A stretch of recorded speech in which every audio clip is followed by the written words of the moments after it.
प्रस्तुत कविता के कवि है नागार्जुन जी। इनका जन्म सन 1911 में बिहार प्रांत मिथिला प्रदेश के अंतर्गत सतलक्का नामक ग्राम में हुआ। देखिए भीत मतलब यहाँ पर क्या है, बित्ती। ये जो भीत करके दिया है आपको उसका अर्थ है बित्ती। तो यहाँ पर बित्ती पर छिपकलियों के जो गश्त है, गश्त मतलब ऐसे घूमना, क्योंकि इंसान को भी खाने के लिए कुछ नहीं है, जानवरों को भी यहाँ पर खाने के लिए कुछ नहीं है। तो यहाँ पर उन लोगों की जिंदगी कितनी कष्टकर जो है रहा होगा, यहाँ पर हम सोच सकते हैं।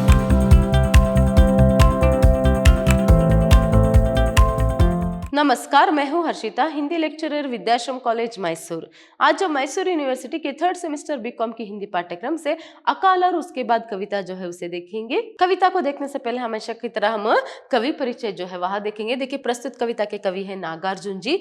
इनका जन्म सन 1911 में बिहार प्रांत मिथिला प्रदेश के अंतर्गत सतलक्का नामक ग्राम में हुआ। इनकी प्रमुख रचनाएं है युगधारा, प्यासी पतराई आंखें, सतरंगी पंखों वाली, तालाब की मछलियां, तुमने कहा था, हजार हजार बाहों वाली, पुरानी ज्योतियों का कोरस आदि इनकी प्रमुख रचनाएं हैं। वही जो इनकी कविता अकाल और उसके बाद जो आपको दिया गया है, इसमें शीर्षक से आपको पता चल जाएगा कि अकाल के बाद यहाँ पर क्या है, कवि जो है क्या होता है, कैसे यहाँ पर अकाल के संदर्भ में लोगों की जिंदगी थी और अकाल के बाद भी कैसे यहाँ पर एक बदलाव जो है होती है, उसी का ही वर्णन कवि करते हैं। इसीलिए अकाल और उसके बाद। तो यहाँ पर 2 चित्र है, एक तो अकाल का चित्र जो है हम देख सकते हैं और अकाल के बाद का जो चित्र है वहां हम देख सकते हैं। तो चलिए कैसे यहाँ पर कवि ने जो है अकाल के बारे में वर्णन किया है कविता में ही देखेंगे हम।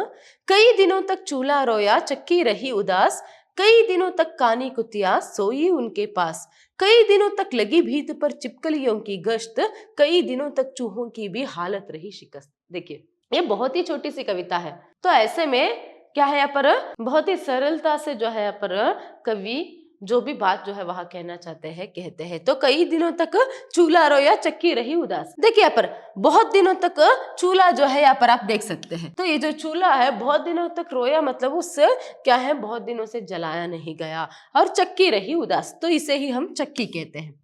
क्या है, चक्की। पहले जमाने में सभी जो है आटा अगर बनाना है, एग्जाम्पल गेहूं है तो गेहूं के आटे को निकालना है, तो यहाँ पर जो होल देख सकते हो ना आप, वहां पर गेहूं डालकर ऐसे चक्की पीस कर जो है यहाँ पर क्या करते थे, जो आटा है वहां निकालते थे। घर की जो औरतें हैं तो यहाँ पर चक्की पीस कर आटा जो भी चाहिए, चाहे गेहूं का हो, चावल का हो, या फिर और भी जो भी धान के जो आटा चाहिए इसी से ही वहां बनाते थे। पहले तो क्या है यहाँ पर कोई मिक्सर ग्राइंडर तो जो भी है वहां नहीं थे, तो ऐसे में क्या है यहाँ पर कोई फ्लोर मिल भी नहीं था, तो ऐसे ही जो है पहले यहाँ पर एक करते थे।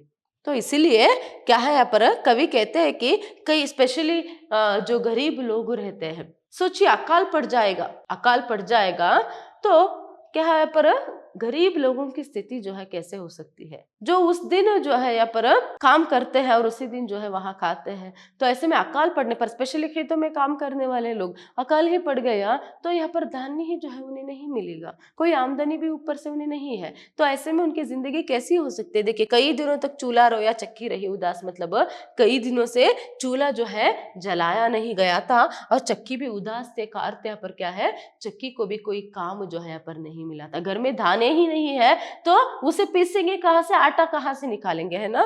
फिर देखिए कई दिनों तक कानी कुतिया सोई उनके पास, तो ऐसे में चूल्हे के पास जो है यहाँ पर क्या है, कई दिनों से कानी कुतिया जो है यहाँ पर, कुतिया घर में जिस कुत्ते को यहाँ पर क्या है पाल कर रखा था, तो वो कुत्ता भी जो है चुपचाप उदास होकर सोया था। तो ऐसे में कई दिनों तक लगी भीत पर छिपकलियों की गश्त। देखिए भीत मतलब यहाँ पर क्या है, बित्ती। ये जो भीत करके दिया है आपको उसका अर्थ है बित्ती। तो यहाँ पर बित्ती पर छिपकलियों के जो गश्त है, गश्त मतलब ऐसे घूमना, तो सिर्फ ऐसे ही चुपचाप जो है घूमते रहते थे, क्योंकि उनको भी खाने के लिए कुछ नहीं मिला था, तो वो भी जो है चुपचाप ऐसे ही घूमते रहे।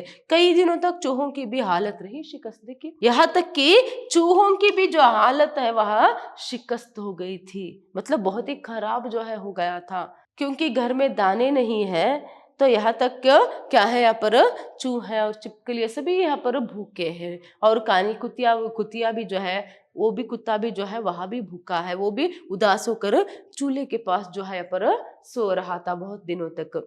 सोचिए अगर जानवरों की ही हालत ऐसी है तो इंसान की हालत कैसी हो सकती है, क्योंकि इंसान को भी खाने के लिए कुछ नहीं है, जानवरों को भी यहाँ पर खाने के लिए कुछ नहीं है। तो यहाँ पर उन लोगों की जिंदगी कितने कष्टकर जो है रहा होगा, यहाँ पर हम सोच सकते हैं। एक क्या है, चित्र जो है बहुत ही क्रूर दयनीय चित्र जो है यहाँ पर खींचते हैं कवि इन शब्दों के जरिए। थोड़ा सा आप इमेजिन कीजिए, क्या है, घर में खाने के लिए एक भी दाना नहीं है, खाने के लिए कुछ भी नहीं है, तो यहाँ पर लोग कैसे जिएंगे। और यहाँ पर जो भी यहाँ पर जानवर, यहाँ तक कि देखिए कुत्ते की बात उन्होंने कहा है, उसको भी ठीक से खाना नहीं है कुछ दिनों से, तो ऐसे में कैसे उन लोगों की जिंदगी जो है रही होगी। तो इस तरह जो है यहाँ पर कहते हैं। नेक्स्ट देखिए, दाने आए घर के अंदर कई दिनों के बाद, धुआं उठा आंगन से ऊपर कई दिनों के बाद। देखिए शीर्षक क्या है, अकाल और उसके बाद। तो पहले जो हमने देखा वो क्या है, पर अकाल के बारे में उन्होंने वर्णन किया। अभी उसके बाद अकाल के बाद की जो एक चित्र है यहाँ पर हम देख सकते हैं। देखिए वो पहले हमने क्या देखा था, बुझी हुई जो चूल्हा है उसे देखा था, यहाँ पर जलते हुए चूल्हे को हम देख रहे हैं। मतलब अभी घर में दाने आए हैं तो चूल्हा जलाकर खाना जो है यहाँ पर पकाया गया है।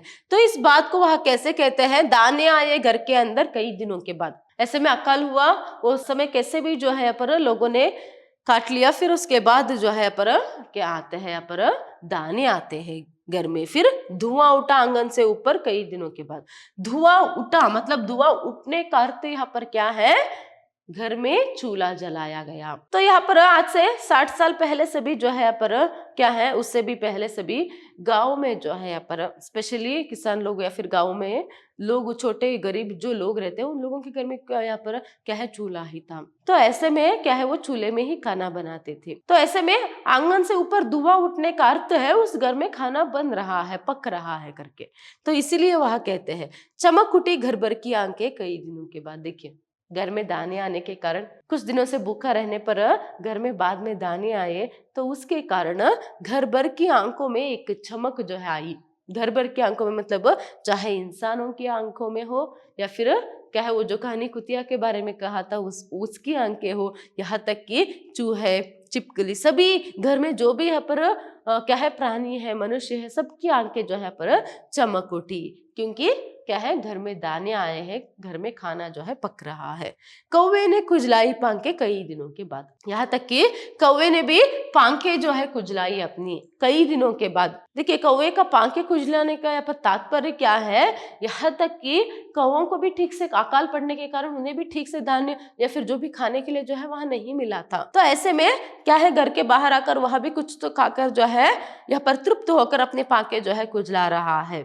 तो इस तरह जो है यहाँ पर अकाल और उसके बाद का जो एक वर्णन है कवि बहुत ही संक्षिप्त रूप में, आप देख सकते हैं कितनी एक छोटी सी जो कविता है, तो बहुत ही संक्षिप्त रूप में यहाँ पर कवि कहते हैं। देखिए यहाँ पर श्रमिक वर्गों की जिंदगी के बारे में है और उनकी जो अदम्य जिजीविषा है। देखिए कुछ दिनों तक वह भूखा रहकर फिर बाद में जो है घर में दाने आए, तब भी जो है उन्होंने अपने जीने की जो इच्छा है, जिजीविषा मतलब जो जीने की इच्छा है, उन्हें जो है नहीं छोड़ा। उसे उन लोगों ने उन्हें उसको जो है जिजीविषा को जो है नहीं छोड़ा, जीने की इच्छा को जो है उन्होंने नहीं छोड़ा। उन्होंने हिम्मत बांध कर रखी, ठीक है आज खाना नहीं है, आज दाने नहीं है, कितने दिनों तक ऐसे ही चलता रहेगा, नहीं ना।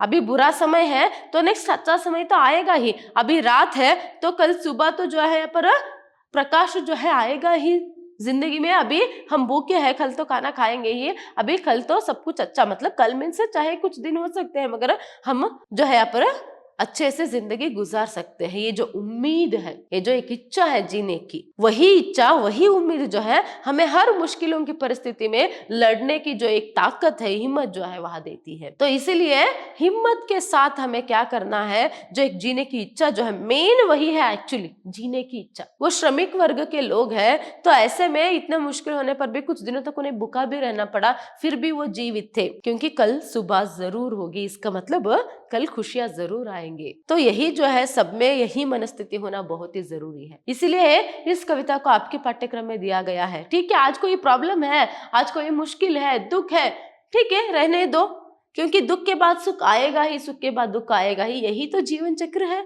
सुख और दुख जो है आता रहता है और जाता रहता है। कब सुख आएगा कब दुख जो है पर आएगा पता ही नहीं चलता है। सुख आकर वहां जाएगा कब और कब दुख जो है पर आ जाएगा, हम दुखी हो जाएंगे, पता ही नहीं चलता है। एक्चुअली यह तो नियति है ना। इसीलिए किस तरह पर रात दिन जो है होता रहता है, वैसे ही जो है सुख दुख आते जाते रहते हैं मनुष्य की जिंदगी में। और मुश्किलें तो वो तो क्या है, बहुत सारी चुनौतियों का, मुश्किलों का, दुख का सामना हमें जरूर करना पड़ता है। तो तभी आप उनके सामना जो है अच्छे से कर पाएंगे जब आप में वो जीजी विशा जीने की जो इच्छा है, ललक जो है वहां रहेगी। उसी इच्छा के कारण आप में एक उम्मीद बढ़ेगी, उसी उम्मीद के कारण आप में एक हिम्मत आएगा, उसी हिम्मत से आप सभी समस्याओं से लड़ेंगे। लड़ने के बाद क्या है, जीत को जो है आप प्राप्त करेंगे, दुख के बाद सुख को जो है आप प्राप्त करेंगे। और यहाँ पर श्रमिक वर्गों की जो जिंदगी है कैसे रहती है, उस पर भी यहाँ पर क्या है, प्रकाश जो है डाला गया है। और जिजीविषादम में जिजीविषा की जो महत्व है यहाँ पर हम देख सकते हैं। धन्यवाद।